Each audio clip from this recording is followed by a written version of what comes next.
Mesdames, Messieurs, bonjour. Bienvenue à la revue des grandes unes de ce mercredi. On va tout de suite en kiosque avec la revue de presse. On démarre avec le quotidien La Nouvelle Expression qui met en sa une opération Nord-Ouest, opération coup de poing de l'armée. Après Bafout, c'est la deuxième campagne d'envergure en l'espace de quelques semaines que les forces de défense et de sécurité ont mené dans la région du Nord-Ouest avec plus de 25 séparatistes neutralisés. Et justement, à propos, le journal indique que des assauts lancés par l'armée sur les localités de Bali, Batibo, Widikoum, Zoa, Jakiri ont permis de neutraliser 25 séparatistes au total, selon le général de brigade Cavalaire.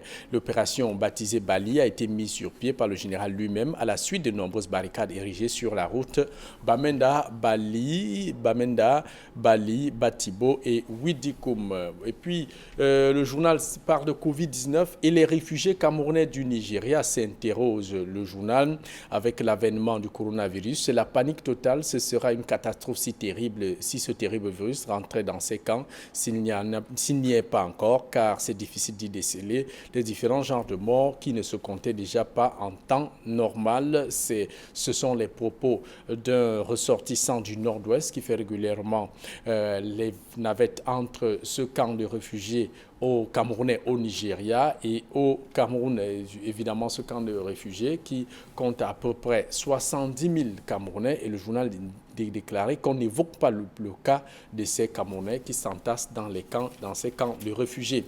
Le journal parle aussi évidemment de droits de l'homme. Un monde à venir dénonce l'organisation non gouvernementale décrit la recrudescence des violations des droits de l'homme au Cameroun. Le cas de Samuel Ouazizi et autres sont évoqués dans le quotidien La Nouvelle Expression qui parle aussi de Diom Gouté. Désigné homme de l'année 2019, le Premier ministre a été élu par les lecteurs du journal de Poste, journal d'expression anglophone anglaise qui parle au Cameroun, comme la personnalité qui a le plus marqué la vie politique au Cameroun. Voilà pour ce qui est donc du quotidien La Nouvelle Expression.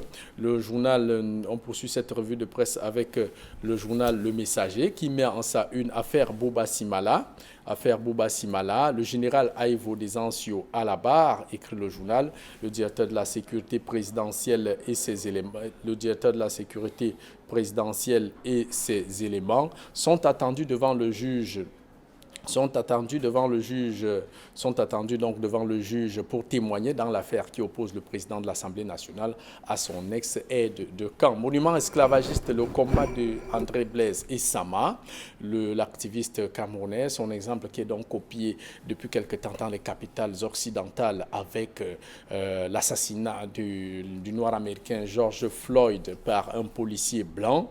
Ils ont donc entrepris de détruire tous ces monuments et autres statues d'esclavagistes qui ornent les capitales occidentales. On se rappelle qu'André Blaise et Sama avait démonté la statue du général Philippe de Hautecloque, plus connu sous le nom de général Leclerc, qui surplombe la place de la République à Bonanjo. On poursuit cette revue de presse évidemment avec le journal Émergence qui parle de fonds de solidarité pour la santé, forte odeur de détournement, alors que les établissements sanitaires manquent de ressources adéquates pour faire face à la pandémie coronavirus. Human Rights Watch jette un pavé dans la mare.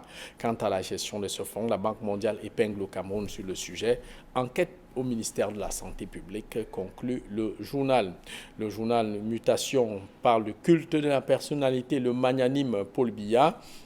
Le journal indique qu'en situation d'urgence humanitaire et quelquefois en temps ordinaire, de nombreux dons au peuple sont attribués au chef de l'État au point de faire de lui un souverain à la richesse inépuisable, écrit le quotidien Mutation. Mutation qui parle aussi des journées de l'enfant africain, les vérités du ministre des Affaires sociales. Madame la ministre des Affaires sociales qui est certainement revenue sur cette décision qu'elle avait prise pour faciliter la réinsertion des enfants dans la société et leur retour en famille. Jusqu'ici, rien n'a changé. Cette préoccupation dans le quotidien Mutation, qui parle aussi de coronavirus, les internats vidés de leurs pensionnaires, ces établissements scolaires où les enfants sont éloignés des parents. On poursuit donc la revue de presse avec Le journal Repère qui parle de magouille foncière à Missolé à Idéa, le faussaire chinois Yang Sheng défie le gouvernement. Le président directeur général de la société Gauda Lanki International Investment Trading SAL est bénéficiaire d'une concession de 10 hectares pour la construction d'une usine de fabrication de chaussures obtenue au prix de moult arrangements. En plus, il refuse de se conformer à la décision annulant l'autorisation d'occupation temporaire de ce domaine public. L'œil du Sahel parle de l'entreprise, le malaise des nordistes à l'ART. Le journal indique que c'est l'une des dernières entreprises, l'agence de régulation des télécommunications, où un ressortissant du Septentrion était encore président du conseil d'administration. Le journal revient aussi sur l'affaire Kavaïge Djibril Bouba Simala, le général Aïvo, attendu au tribunal militaire. Le journal Le Soir parle de remaniement ministériel, l'urgence du déconfinement. On le dit mort, déçu de Covid-19, d'autres le disent vivant, surtout en meilleure forme, cependant, comme un fantôme, Paul Biya lui hante les esprits. Le coup de gueule de Saint-Éloi Bidou,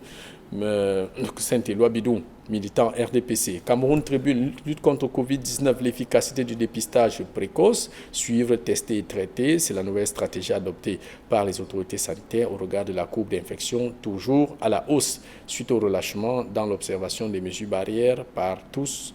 Objectif, traquer le virus jusque dans ses derniers retranchements, écrit le quotidien Cameroun Tribune. Forum libre, le corps du défunt bloqué à Paris, parlant ici du patriarche Victor Fotso.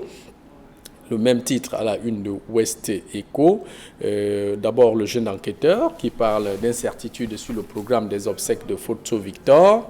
Un verdict attendu au tribunal de Paris-Nanterre. 2 milliards de francs CFA au cœur de toutes les convoitises.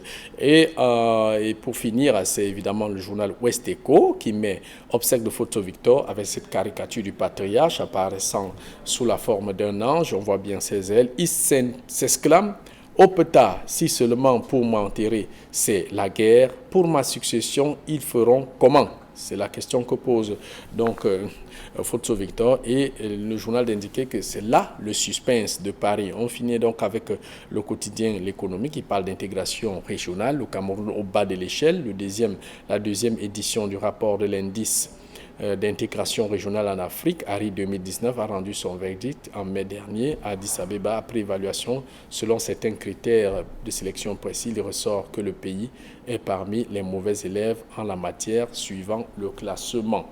Voilà pour ce qui est donc de la revue de presse. Attention, on finit avec le quotidien Le Jour qui met Covid-19 100 jours après le premier cas. Où en est-on? Le point de la crise sanitaire, l'impact économique, l'interview du vice-président du comité scientifique Pierre Ongolo, et puis responsable CPP, le tribunal administratif déboute à Tangandji et rétablit Edith Kabanwala dans ses droits de présidente du CPP. Voilà pour ce qui est donc la revue de presse les journaux parus en kiosque ce matin.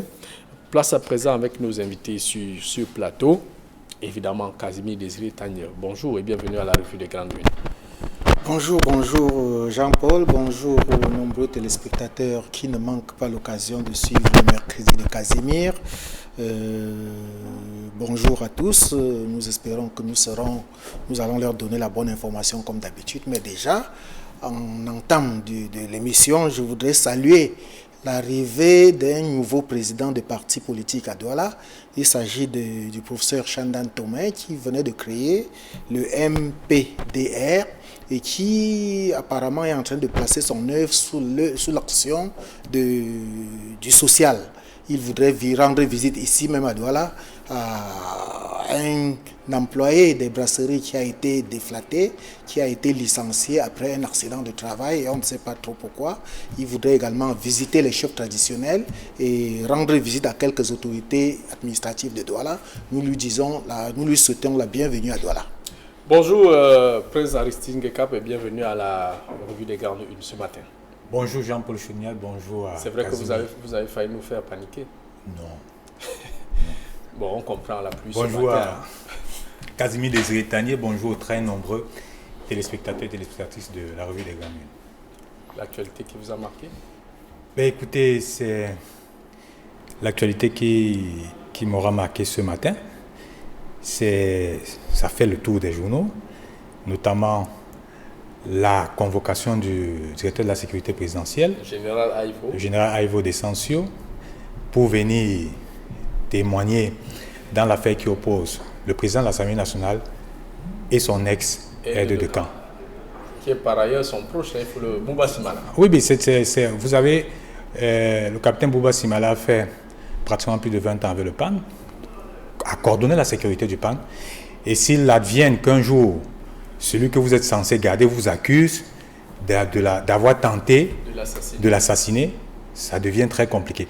Donc c'est une affaire acadabrantex qu'on a cru qu'elle devrait finir depuis fort longtemps, mais on est surpris de savoir qu'il y a un certain nombre de rebondissements et qu'on appelle les hauts gradés de l'armée pour venir témoigner au tribunal. On a envie de savoir comment cette affaire va finir. Notamment se poser la question, quelle est l'implication du directeur de la sécurité présidentielle dans la sécurité du président de l'Assemblée nationale? Oui, c'est l'épine, c'est même l'énigme. C'est même l'énigme et la grande question. Parce qu'on se sera attendu que ceux qui sont mêlés à l'affaire soient notamment la garde rapprochée du PAN. Mais quitte à convoquer le patron de la sécurité présidentielle pour qu'il vienne témoigner, est-ce qu'il y a eu un complot en liaison ou alors la sécurité présidentielle est au courant d'un certain nombre de faits et peut-être qu'elle a été convoquée pour venir soit témoigner à charge ou à décharge. On le saura certainement lorsque le général s'il défait à la convocation.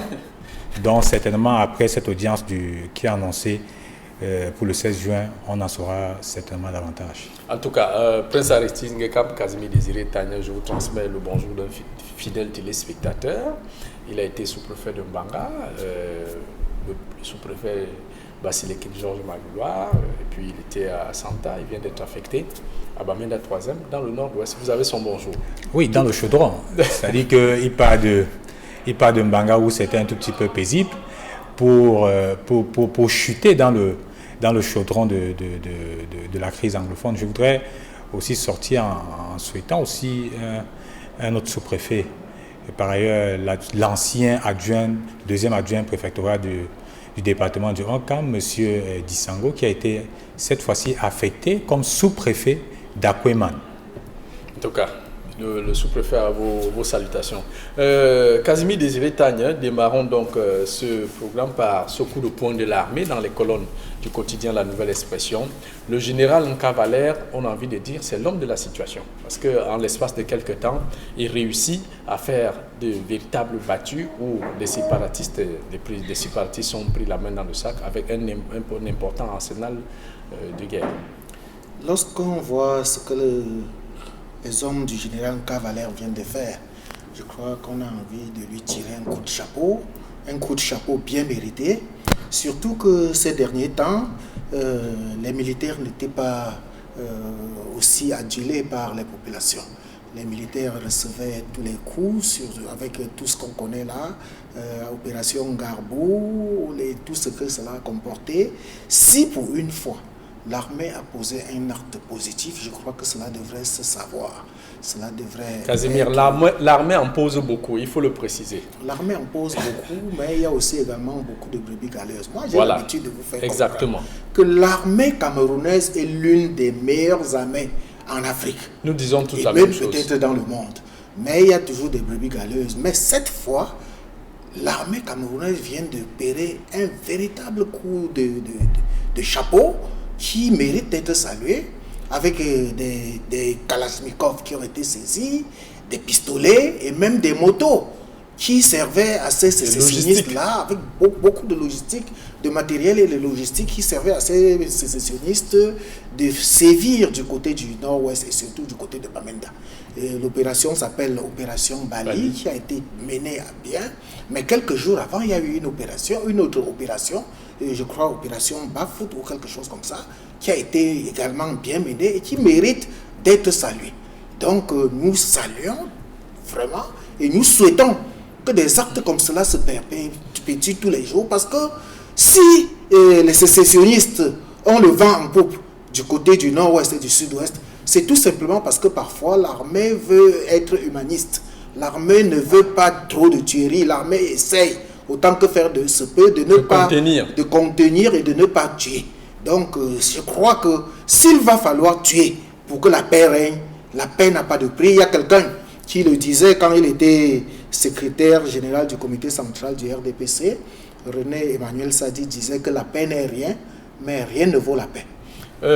Prince Aristide Ngekap, avec ces opérations coup de poing que mène depuis quelque temps le général de brigade Cavalère, nommé comme commandant de la 5e région militaire, une région militaire qui a été créée pour les besoins de la cause, est-ce qu'à cette allure-là, on peut réussir à débarrasser le nord-ouest de ces poches de résistance avec tout ce que ça comporte comme armes qui circulent dans cette partie du pays? Oui, vous savez, déjà, ce n'est pas évident, mais le coup de pouce que le président de la République, de façon sur le plan stratégique, en organisant, en responsabilisant les différentes régions militaires. Vous savez qu'à l'époque, il y avait un seul général qui coordonnait tous les 3 régions, c'est-à-dire que le patron de l'armée était littoral, sud-ouest, ouest et nord-ouest. Donc cette fois-ci, le président de la République, ce qui était assez lourd, même pour le contrôle. C'est-à-dire que même pour le contrôle et même pour prendre des décisions. Donc il fallait trop de coordination afin de prendre une décision suprême. Mais ce qu'il faut noter ici, c'est que vous avez un général qui patronne notamment toute une région dont il peut mieux contrôler les troupes, parce qu'il s'agit de ça. C'est-à-dire qu'au-delà des chefs d'escadron qu'il coordonne, il peut avoir la main sur un certain nombre de troupes. Mais cette battue ou alors cette victoire, entre guillemets, de l'armée sur les séparatistes, je dirais il ne faut pas crier hurrah directement, parce que le problème que notre armée a là-bas, c'est que ce sont des entre guillemets, les séparatistes qui sont submergés au sein des populations. Donc du coup, vous ne savez pas qui est séparatiste et qui ne l'est pas. Donc le premier travail asymétrique, et le premier travail qui est fait d'abord par la gendarmerie et la police. C'est-à-dire que c'est un problème de renseignement pour éviter de prendre ou alors de tuer, de confondre les honnêtes citoyens aux séparatistes ou alors aux ambazoniens comme ils se font appeler là-bas. Vous avez les arrondissements comme Bali. Vous savez, quand vous allez à Bali, Bali n'est pas différent d'une zone comme Ndokpassi.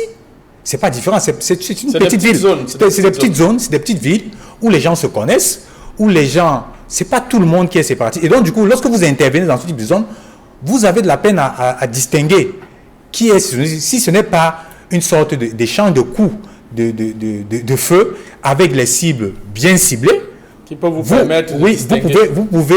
Vous pouvez tirer pratiquement sur des honnêtes citoyens. Donc je dis, ce n'est pas évident du tout. Cette guerre, et c'est pour ça. Le prince n'est pas en train de vouloir expliquer l'opération Gambou. Non, je dis, ce n'est pas évident du tout.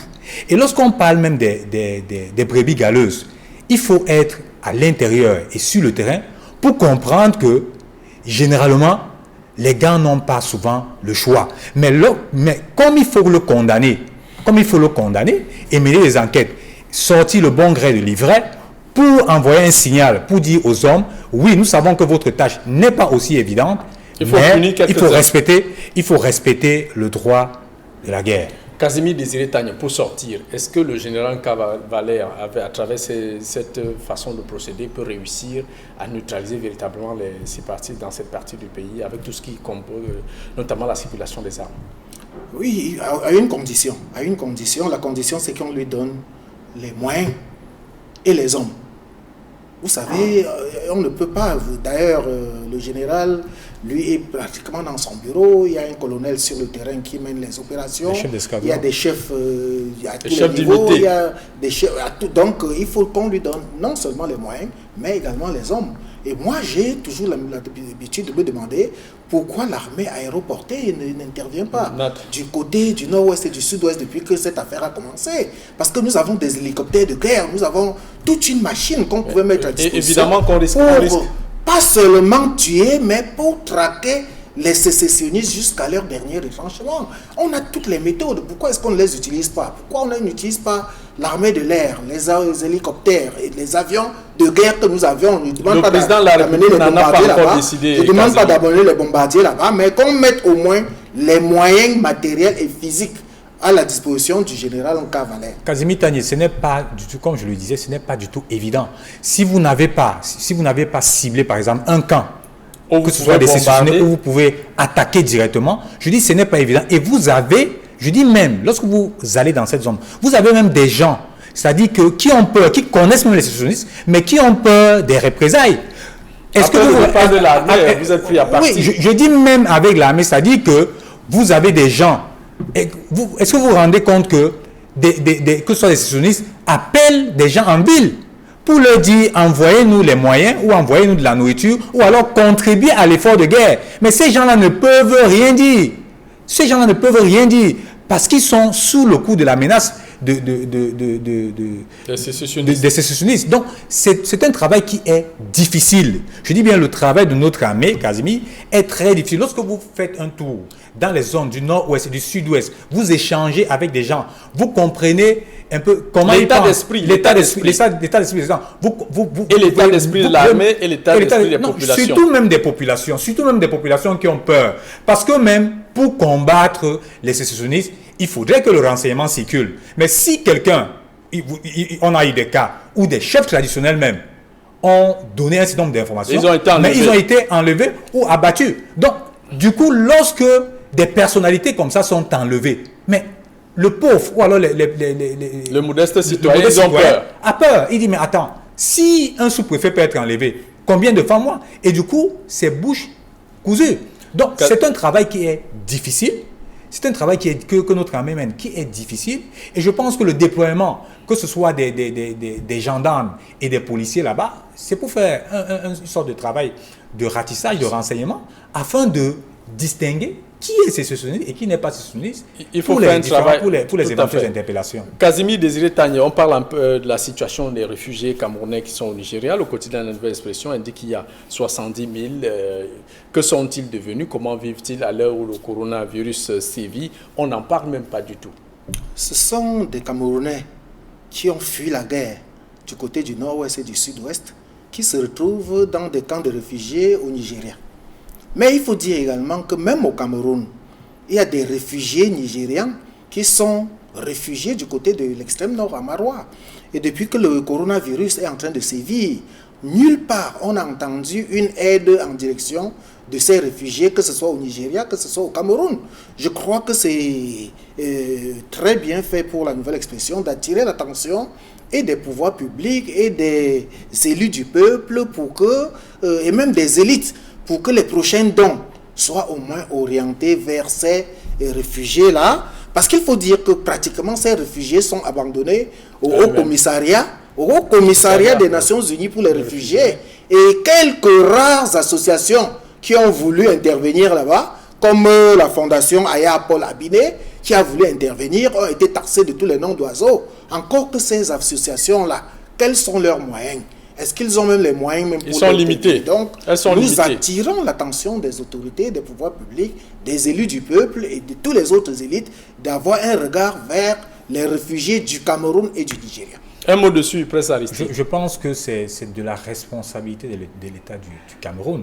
Vous avez, si nous avons des compatriotes qui ont fui la guerre, qui ont fui les représailles pour se retrouver au Nigeria, et s'ils sont enregistrés, s'ils sont allés se faire enregistrer auprès du Haut Commissariat des réfugiés du Nigeria, des Nations Unies pour le Nigeria, je me souviens que s'ils sont enregistrés, parce qu'ils auraient bénéficié des petits subsides. Vous savez qu'au niveau des Nations Unies, on a déployé un certain nombre de moyens. Et la preuve, vous avez vu les manifestations qui se sont faites ici à Douala, parce qu'ils étaient au courant que les Nations Unies ont déployé des moyens, mais qu'ils n'ont pas eu, au niveau du Cameroun, ils n'ont pas eu les mêmes moyens qu'on a donnés au Nigeria, en Côte d'Ivoire et bien tout. La situation des réfugiés est autant difficile lorsque vous n'êtes pas enregistré. Si vous n'allez pas vous faire enregistrer, lorsqu'il y aura même des moyens à distribuer aux gens, vous n'en bénéficierez pas. Mais je pense que la Nouvelle Expression fait ici un travail de veille et même d'interpellation pour les pouvoirs publics, pour l'État du Cameroun, pour qu'ils puissent faire quelque chose pour nos compatriotes qui ont fui la guerre, qui se sont retrouvés du côté du Nigeria, tout au moins pour les besoins humanitaires. Casimir Désiré Tanier, on parle à présent de cette distinction accordée à John Gouté. Vous êtes d'accord, John Gouté, homme politique de l'année, arrivé nommé en 2019 et il a marqué un certain nombre d'actions. Et c'est le journal de Poste, les lecteurs du journal de Poste qui le désignent. Unanimité? pour voir s'il y a l'unanimité, il faut déjà voir qu'est-ce que John Ngouté a fait. En tant que Premier ministre, je vais vous rappeler que à la veille de sa nomination comme Premier ministre, sa maison a été incendiée, sauvagement incendiée. Dans le sud-ouest. Dans le sud-ouest, mais il a été nommé Premier ministre et il est arrivé au moment où il fallait organiser le grand dialogue national. Et moi, je crois, j'ai participé personnellement au grand dialogue national. J'étais en couverture médiatique pendant toute la semaine là-bas à Yaoundé. J'ai vu ce que le Premier ministre a fait, nuitamment, de jour comme de nuit. Et moi, je crois que ça a été une réussite. Même si jusqu'aujourd'hui, certains continuent à croire que ça n'a pas été une réussite. Tout simplement parce que les décisions, les recommandations du grand dialogue n'ont pas été appliquées sur le terrain. Si ces recommandations étaient complètement appliquées, je crois qu'il y aurait... Mais il y a la reconstruction, le projet de reconstruction du nord-ouest, du sud-ouest qui a même déjà été enclenché. On a nommé une commission, on a nommé un président et je crois que les gens... Paul Tasson. On a même, et à côté de cela, il faut rappeler que les maires des villes qui ont remplacé les délégués du gouvernement, c'est une décision du grand dialogue national. À côté de cela, il faut ajouter cette histoire du nord-ouest, du Nozo, où on voit le Premier ministre au four et au moulin. Il a même visité certaines régions du nord-ouest et du sud-ouest. J'ai eu le privilège d'être dans la délégation. Avec tout cela, je crois qu'on peut donner raison au journal de Poste. Mais il faut se poser la question de savoir que pèse véritablement le journal de Poste sur l'échiquier tant national qu'international. Si cette prime d'excellence était attribuée par un organisme international, les Camerounais devaient dire que voilà, c'est très bien, mais comme c'est un confrère, comme le jeune enquêteur pouvait en faire, on va dire que ce n'est qu'un petit journal qu'il a fait. Mais moi, je crois que toute distinction vaut son pesant d'or et mérite d'être salué. Aristide Ngekap, avant qu'on attende le dernier sujet dont vos deux unes ont parlé ce matin. Je pense qu'il faut, pour structurer ou alors pour apprécier ce type de distinction, il faut se baser sur des faits. Casimir a essayé tant bien que mal, vous l'avez remarqué, de trouver quelques faits au Premier ministre. Je dirais que le Premier ministre n'a rien fait d'extraordinaire. Je me souviens que lorsque le Premier ministre est nommé, il a rappelé qu'on avait brûlé sa maison. Il a fait pratiquement plus d'1 an avant d'aller dans le sud-ouest. Je dis plus d'1 an. Il n'est même pas allé dans son village. Je dis dans son village. Il allait comme citoyen et enfant de ce village, pas comme Premier ministre. Pas comme Premier ministre. Je dis, et je l'avais rappelé à plusieurs éditions, pour dire que le Premier ministre devrait descendre au moins dans son village pour rassurer les gens, pour dire aux gens, parce qu'il ne suffisait pas de se mettre à Yaoundé et de demander aux gens, sortez de la brousse pour venir. Il n'est pas Premier ministre de son village. Non, je n'ai pas dit qu'il n'est pas Premier ministre. Je n'ai jamais dit ça. Je donnais un exemple. C'est-à-dire que lorsque vous vous mettez à Yaoundé, vous demandez aux gens de ne pas rester en brousse, de sortir de la brousse et de ne pas avoir peur des sécessionnistes. Il faut venir au village, donner l'exemple. La deuxième chose qu'il faut noter sur le moment, il a parlé du grand dialogue national, mais la reconstruction du nord-ouest, du Nozo, où Paul Tasson a été nommé comme président. Mais je dis, c'est une curiosité. Est-ce que vous savez que Boko Haram a pratiquement détruit des villages qui n'existent plus à l'extrême nord?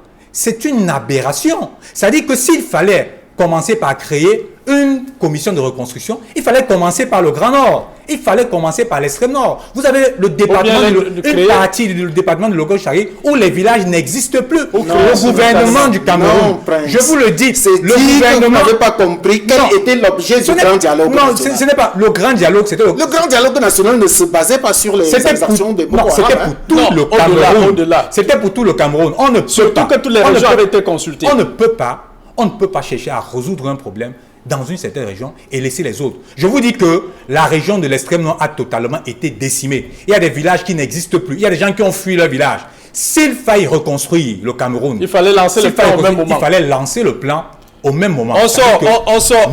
Un président, pourquoi pas Paul Tasson, président de la commission au Nozo, et même dans le Grand Nord. C'est ce que je voulais dire. Donc, c'est une aberration, c'est une curiosité camerounaise, vouloir faire des petits pansements au lieu de résoudre les problèmes structurels.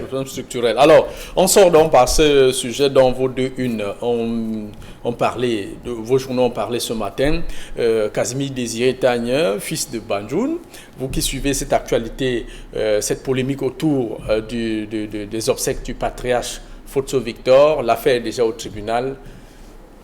À quoi doit-on s'attendre? Surtout que vous avez dit ici que les obsèques auront lieu le 20 juin. Est-ce que ce n'est pas hypothéqué? Oui, mais si vous voyez la une du jeune enquêteur de ce matin, vous comprendrez que les obsèques sont pratiquement remises au calendrier grec. Exact.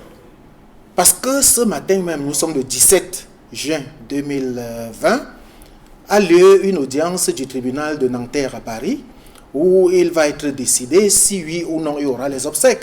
Je salue en passant Forum Libre et son directeur de publication qui est mon vis-à-vis ce matin, qui nous ont rejoints dans cette information de Banjoun, où, il faut le dire, il ne s'agit pas des obsèques d'un commun des mortels. Il s'agit des obsèques du patriarche Photo Victor, qui a été le constructeur, le bâtisseur infatigable, pas seulement de Banjoun, mais même de tout le Cameroun entier. Et ces obsèques sont aujourd'hui malmenées par une horde de ces enfants et des veuves qui se sont ligués en deux camps. Et c'est dans les colonnes de Forum Libre que j'apprends ce matin que derrière cette bande-là, il y avait Jérémy Soren Djitap, l'ancien lion indomptable, et l'honorable Bernard Fonga, qui font feu de tout bois pour gâter les obsèques du patriarche. Et tirer avantage. Et apparemment, en dessous de cela, c'est l'excès de milliards qui serait derrière. Vous savez que l'excès de toute chose nuit. L'excès d'argent, si vous buvez même trop d'eau, Jean-Paul Chediat, cela va vous nuire dans le corps. Donc l'excès d'argent, finalement, est en train de gâter les obsèques. Les veuves ont été voir le gouverneur. Le procès se tient à Paris. Dans tous les cas, je crois qu'il n'y aura pas les obsèques le 20 comme initialement prévu. Prince Aristide, pour sortir, évidemment, dans ce cas de figure, vous qui avez traité de ce sujet, à quoi doit-on s'attendre finalement? Ben écoutez, il faut se remettre au tribunal pour résumer cette affaire.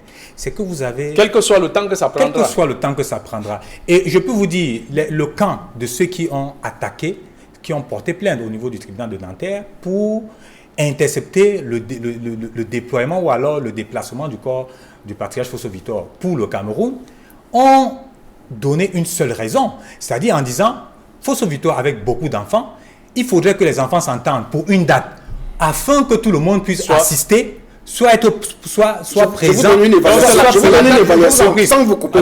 C'est la date qui fait problème. C'est la date qui fait problème. C'est-à-dire que pour que tous les enfants soient unanimes pour une date, pour assister de visu physiquement aux obsèques de leur père. Mais il y a un autre camp, notamment l'actuel maire de Banjoun et ses sœurs, notamment soutenu par Jérémy Soren Djitap, qui est l'un des beaux-fils de Fosso, l'un des gens de Fosso, et l'honorable Bernard Fonga, qui ont arrêté la date du 20.